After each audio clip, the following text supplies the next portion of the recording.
Today we'll see how many kinds of nouns are there, or in how many categories we can divide the nouns. So, as I told you earlier, the definition of nouns, that a noun is the name of a person, place, thing, or mental states, feelings and emotions. So, in the light of this definition, we'll proceed further with the kinds of nouns.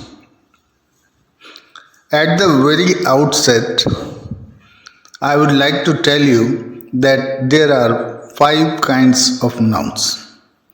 Nouns जो हैं उनको हम 5 categories में divide कर सकते हैं. अगर हम उन्हें नाम देना चाहें तो the first type is common noun, second is proper noun, third is abstract noun, fourth is collective noun, and the last and the fifth one is material nouns. इन पांचों नाउन्स को थोड़ा सा ये देखने की कोशिश करेंगे कि कॉमन नाउन है तो वो कौन सी नाउन्स हैं जिन्हें हम कॉमन कहें, प्रॉपर नाउन है तो कौन सी ऐसी नाउन्स हैं जिनको हम प्रॉपर नाउन्स कहें. So first of all we take common nouns. Let's try to understand what a common noun is. Simply, the things we see around, the things we can see and touch, यानी हमारे आसपास जो हम ऐसी चीज़ें देखते हैं जिन्हें हम छू सकते हैं, जिन्हें हम देख सकते हैं, they are common nouns. In nouns की सबसे बड़ी खासियत जो है वो ये है कि जब आप लैंग्वेज चेंज करते हैं, मीन्स जब आप एक लैंग्वेज से दूसरी लैंग्वेज में जाकर बोलना शुरू करते हैं, सपोज हिंदी से इंग्लिश में गए या इंग्लिश से पंजाबी में गए, तो ये जो प्रॉपर नाउन्स हैं इनके नाम बदल जाते हैं. फॉर एग्जाम्पल, हिंदी में हम लोग लड़की को बालिका बोल देते हैं, बाला बोल देते हैं, लेकिन if you want to talk about a girl in English you have to use the word girl. English में गर्ल हो जाता है. अगर हम उर्दू की बात करें दोशीजा हो जाएगा. अगर हम संस्कृत की बात करें तो वहाँ पे बालिका हो जाएगा. तो बड़ी सिंपल सी बात है कि कॉमन नाउन्स उन चीज़ों के नाम हैं जिन्हें हम अपने आसपास देखते हैं, छूते हैं, इस्तेमाल करते हैं. और ख़ास बात यही है कि कॉमन नाउन भाषा से भाषा बदलते टाइम चेंज हो जाती है.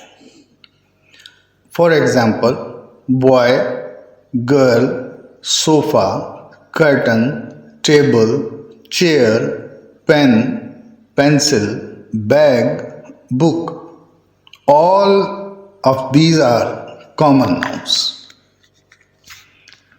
Now we come to the second type of noun, that is proper nouns. It's very easy to understand this kind of nouns because they are simply the names of persons and places. Proper noun हम किसी भी व्यक्ति के या किसी भी स्थान के नाम को कहते हैं. और जैसे अभी मैंने कॉमन नाउन के बारे में बताया कि जब आप भाषा बदलते हैं तो कॉमन नाउन का नाम भी बदल जाता है. प्रॉपर नाउन्स के साथ ऐसा नहीं होता. नेचुरल है, किसी आदमी का नाम है, किसी जगह का नाम है, आप किसी भी लैंग्वेज में बात करें इट विल रिमेन सेम. अगर हमें मान लीजिए मुंबई की बात करनी है तो मुंबई की बात आप हिंदी में करें, संस्कृत में करें, इंग्लिश में करें, Punjabi, Urdu, Japanese, Germany, Russian, किसी भी भाषा में कीजिए आप, मुंबई तो मुंबई रहेगा, बदल नहीं सकता. So these are proper nouns, the names of persons and places. And now we come to the third and most important of nouns, which are abstract nouns. Actually, abstract nouns are the names given to our mental states, our feelings, our emotions. Nouns are the names given to our mental states, our emotions, and our feelings. For example, अगर हम किसी time उदास mood में हैं तो हम कहेंगे कि we are sad, I am sad. कई बार हम खुश होते हैं तो हम कहेंगे आई एम वेरी हैप्पी। तो this kind of states of our mind, हमारे दिमाग की जो अवस्थाएं हैं जो हम अंदर महसूस करते हैं, जिन्हें कोई देख नहीं सकता, जिन्हें कोई सुन नहीं सकता, पहचान नहीं सकता, उनको हम लोग, उन मेंटल स्टेट्स को हम लोग नाम देते हैं एब्स्ट्रैक्ट नाउन्स का। इसी तरह से हमारी इमोशंस हैं, बहुत तरह के इमोशंस हैं हमारे अंदर, बहुत तरह की भावनाएं हैं हमारे अंदर, फीलिंग्स हैं हमारे अंदर। किसी को देख के हमें प्यार आता है, किसी को देख के हमें क्रोध आता है, गुस्सा आता है। और इसी तरह से जो हमारी फीलिंग्स हैं, सपोज आप बर्फ़ को हाथ लगाते हैं तो आपको ठंडा फील होता है। आप अगर गर्म चीज़ को, गर्म गिलास को, चाय को, केटल को हाथ लगाते हैं तो आपको हॉट महसूस होता है। तो these feelings which we consider in our mind, जो हमारे दिमाग में रहती हैं, जिन्हें दूर से देख के कम से कम कोई नहीं पहचान सकता, तो उन मेंटल स्टेट्स को, उन फीलिंग्स को और उन इमोशंस को हम लोग कह देते हैं कि these are abstract nouns. Abstract का मतलब सिंपल सा ये होता है कि ऐसी कोई भी चीज़ जो स्पष्ट नहीं है, दैट इज एब्स्ट्रैक्ट। इनडायरेक्ट तौर पे जिसको हम लोग एक्सप्रेस करते हैं उसको हम लोग बोलते हैं abstract nouns. Now we come to the fourth type, that is collective nouns. कई बार हम लोग सिमिलर टाइप की जो चीज़ें होती हैं उनके समूह को एक अलग से नाम दे देते हैं। जब आपके पास एक फ्लावर है तो वो फ्लावर है, फूल है। लेकिन अब जब बहुत सारे फूलों को आप एक जगह बांध लेते हैं, उसका गुच्छा बना लेते हैं, तो उसका नाम बदल जाता है। आप अगर वो फूलों का गुच्छा किसी को दे रहे हैं तो आप ये नहीं कह सकते कि मैंने उसको फूल दिया या फूल दिए। आप कहेंगे मैंने उसको गुलदस्ता दिया, मैंने उसको बुके दिया। तो अगर नाउन की भाषा में बात करें तो हम कहेंगे a bouquet of flowers, a bunch of flowers. इसी तरह से हम लोग चाबियों को इकट्ठा करके किसी तार में, किसी की रिंग में डाल लेते हैं। जब वो की अकेली थी तो दैट वाज अ की, एक चाबी थी। लेकिन जब आपने बहुत सारी चाबियों को एक गुच्छे में पिरो लिया, एक की रिंग में पिरो लिया, एक तार में पिरो लिया, तो that becomes a bunch of keys. एक बुक है, लेकिन जहाँ पे बहुत सारी बुक्स कलेक्टेड हैं पढ़ने के लिए, दैट बिकम्स अ लाइब्रेरी। तो library of books, class of students, fleet of cars और शिप्स। इसी तरह से बहुत सारी ऐसी हमारी नाउन्स हैं जिनके ग्रुप को, जिनका अपना नाम कुछ और होता है, but when we collect them in a bunch, in a group, तो उसको हम दूसरा नाम दे देते हैं। तो ऐसी जितनी भी नाउन्स हैं उनको हम लोग कहते हैं collective nouns.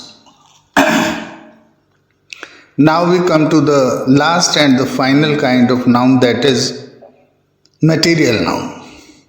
Try to understand, इसे थोड़ा ध्यान से समझने की कोशिश करें। Actually material nouns are the names given to पदार्थ। जितने भी हमारे पास पदार्थ हैं उनको हमने जो नाम दे रखे हैं उनको हम कहते हैं material nouns।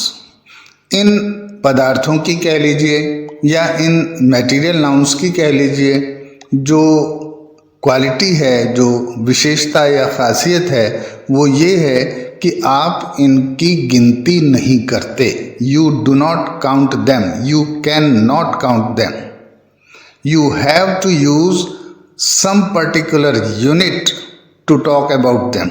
आपको उनके बारे में बात करने के लिए कोई ना कोई इकाई की ज़रूरत पड़ेगी, चाहे वो मापने की इकाई हो, चाहे वो तोलने की इकाई हो, लेकिन उसकी ज़रूरत पड़ेगी। और मैं बता देना चाहूँगा कि मटेरियल नाउन्स में कौन कौन सी चीज़ें शामिल होती हैं। बहुत इजी है, सीधी सी बात है कि जितने भी लिक्विड्स हैं, चाहे वो पानी है, दूध है, ऑयल है या और कुछ है, वो मटेरियल नाउन है। इसी तरह से जितनी धातुएं हैं वो सब मटेरियल नाउन्स हैं। लकड़ी, वुड भी एक मटेरियल नाउन है। आप समझने की कोशिश करें कि इनमें से किसी भी चीज़ को जब आप मांगना चाहते हैं, जब आप किसी को देना चाहते हैं, तो आपको कोई ना कोई इकाई यूज़ करनी पड़ती है।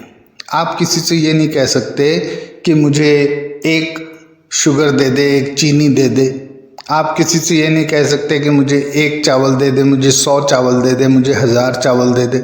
नहीं, आपको एक इकाई बतानी पड़ेगी।